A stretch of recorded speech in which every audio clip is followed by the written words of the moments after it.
I'm sorry, we were having our sidebar conversation. That's okay, I'm here.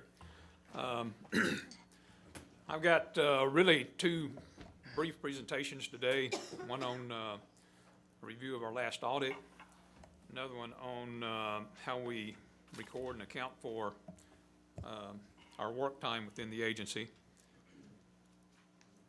I think before I begin, I'll mention that the Audit Committee is required to meet twice a year.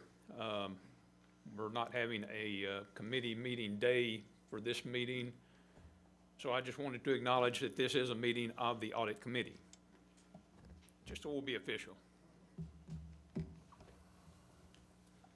In looking at our prior audit, I kind of originally thought, well, just go through it point by point, but the audit's getting kind of old now, and we kind of decided probably best just to not review it in that detail.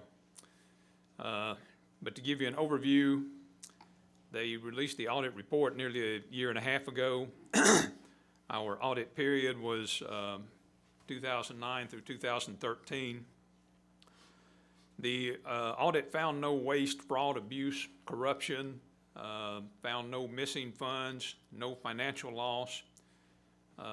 They did have 5 findings. They were all administrative or clerical findings.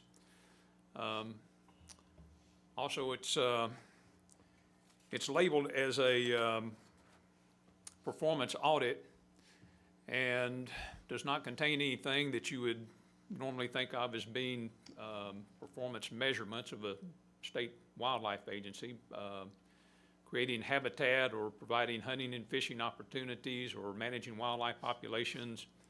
That's not what they count as performance.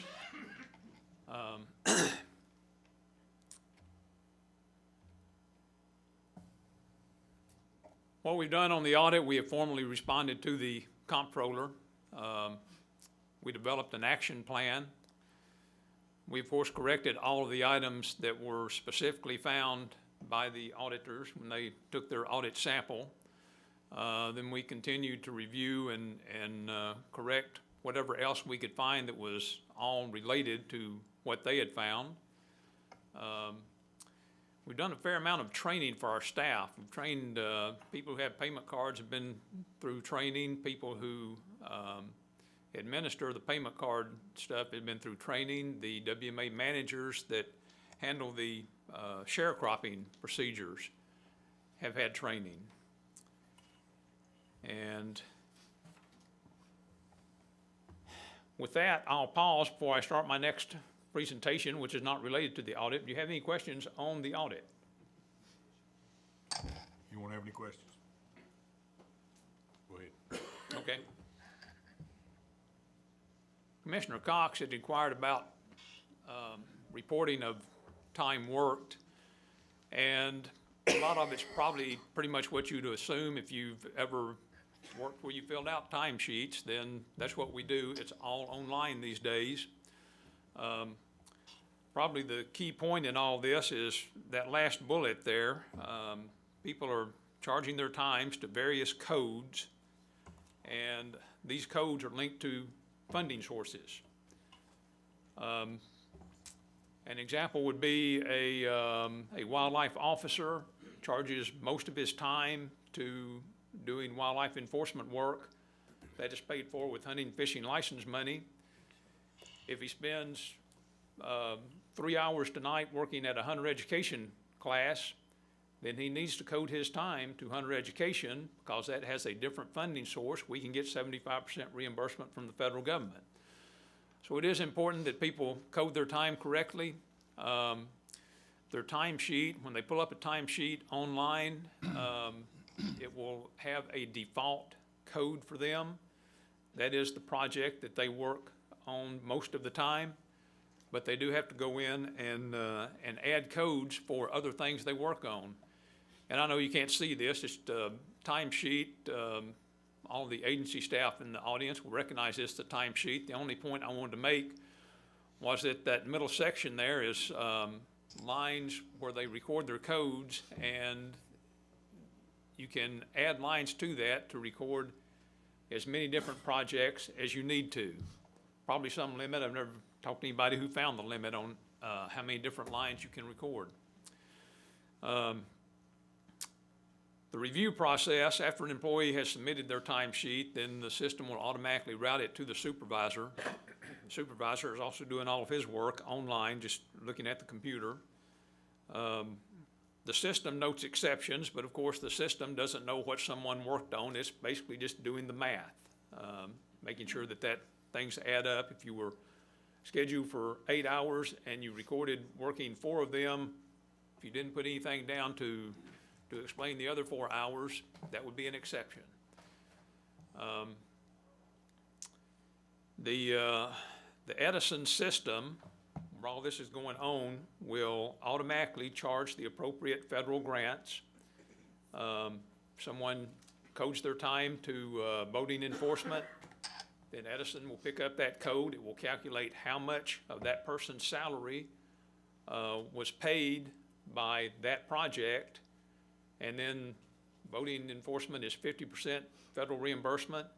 Edison will calculate that, and the employees don't ever see it, but within the central office there, we get daily billing sheets that tell us day by day how much money we're eligible to draw from federal grants.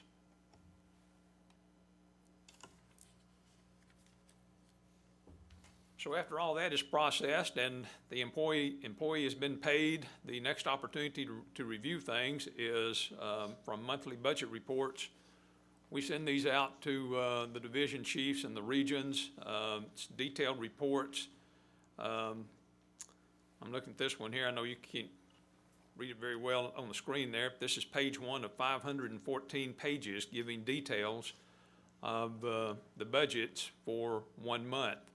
So this is where a supervisor may recognize that, things are out of whack, somebody's time is not getting charged correctly or whatever. Then at the end of the year, we produce manpower reports, and these are fairly massive reports. It's just a little screenshot of a little bit of one, but here you can look at a project and determine how much time was charged to a project. You can look at an employee, see how much time the employee charged to different projects, and we break it down several different ways. So bottom line is there's several layers of review. The employee codes their time, supervisor has to review it. The Edison system processes it, charges the federal grants. Monthly budget reports go out that detail how much salaries and benefits is costing for each project. And then we provide annual manpower reports.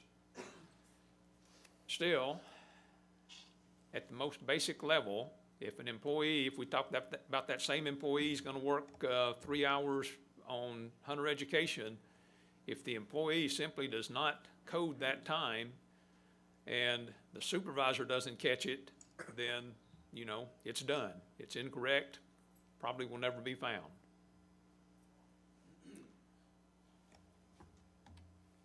Okay, any questions on coding time or the audit? Yeah, I've got, digress just a second. How much did state charge us for that audit? They charged us just over $1 million. How long were they here and how many people? They were in and out, so we didn't have a steady number of people through the whole thing. There were anywhere from 1 to 6 auditors in the building at any given time. They came in and stayed about 2.5 to 3 months.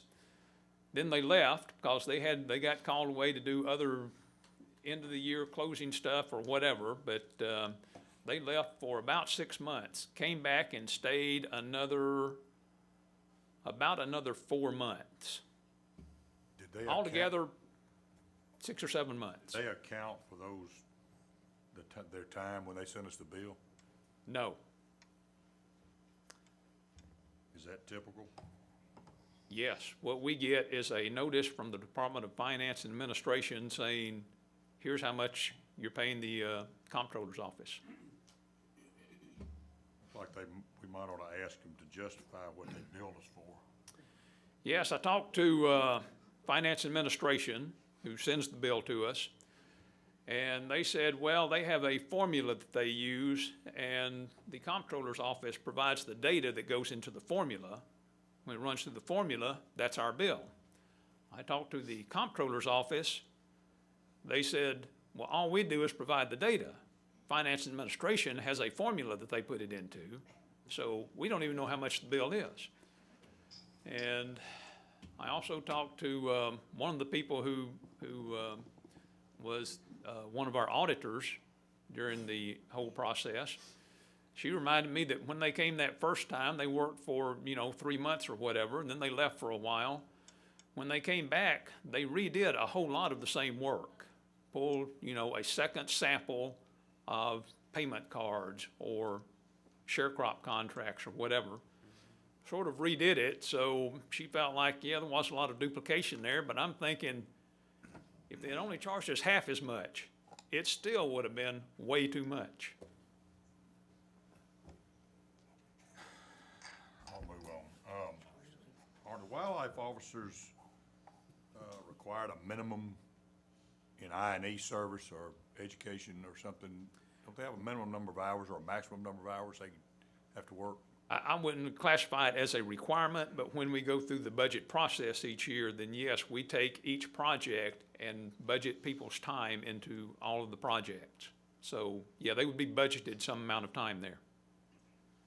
Well, it looks like to me that's pretty important to get that coded right, and I know that there's a lot of paperwork involved, but it seems to me, or I would suggest maybe, and I don't know if everybody has to review 500 pages every month or however often, that there ought to be 5 or 6 spots that they have to look at to make sure it looks right, and not, because I know how looking at reports gets. Right, and typically, when we get down to the supervisor's level, then, if I'm looking at it in Nashville and with 600 to 700 employees, I'm not gonna recognize whether somebody coded their time wrong, but, when it gets down to the supervisor level, then normally they will have, maybe 3 employees at a fish hatchery or 15 for a enforcement district, and they pretty much know what their guys work on. So it gets the primary review there.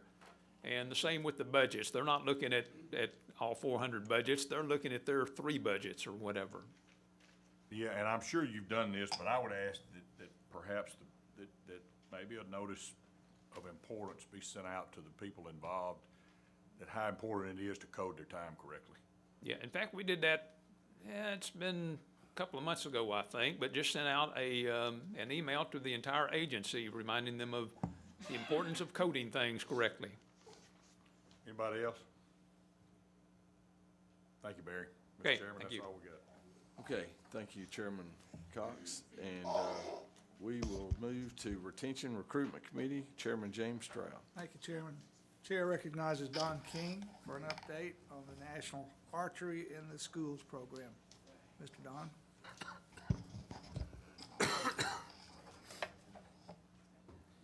Thank you very much for the opportunity, and on behalf of Don Crawford, who heads up this program, I would like to cordially invite you to attend the if you're a part of the NWTF goings on this weekend. Starting tomorrow, they're holding a 3D archery tournament. This will be the second year in a row for that out at NWTF, and I'll have a little bit more information about that as we move along. But for the benefit of those who may not be as familiar with the Archery in the Schools program, I'm just going to run through real briefly some of the basic information about the program. I first got introduced to it at the Southeastern Association meeting in Baltimore,